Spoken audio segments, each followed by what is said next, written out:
Hey folks, it's Greg Rice. We're here at Nexus Property Management's headquarters in Pawtucket, Rhode Island. And right now I want to say to you that buying a single family home is the worst financial decision you could ever make in your entire life.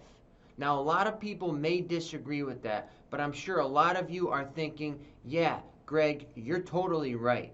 Because what I mean is this: when you buy that home, you typically do not have any other income aside from your employment. So think about it. You and your wife, maybe you're making $2,000 a week collectively, and you buy that $300,000 house in Cranston.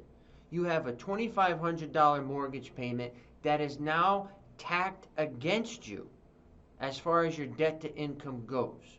So in the future, when you try to get any type of loan or line of credit, they're going to look at that and say, okay, the Jones family has $2,500 of a mortgage payment.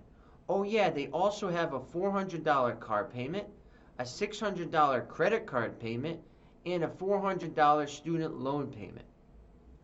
Now you're at almost $4,000.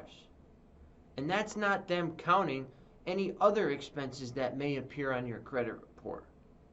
So you can see how quickly that debt to income can rise once you make a bad investment like a single family home. Now, don't get me wrong, there's plenty of benefits of living this way. You get the privacy, you can raise your family, you have the space, okay? There's a lot of ancillary benefits, but financially, it's tough. And let me tell you this: I had to buy 18 apartments before I bought my single family home. That was my internal rule. And I learned that from an attorney who's now a judge in Rhode Island, James Carullo, one of the smartest guys that I've ever met. He bought a bunch of apartments before buying that single family home. And that makes sense. That's what you need to do. Because once you have the income from your apartments that's monthly, that's counting for you. So if you do buy a single family down the road, it's easily offset with the rental income. But don't get blinded and don't get swindled by that low 3.5% down payment when you're renting an apartment. You want to say, oh, I want to buy a house now. Not a good idea. 3.5% goes up to 4 units. So you should buy a 4-unit first. And then from there, you have solid footing to take on more debt. Don't take on debt without more income. Just a general rule of life.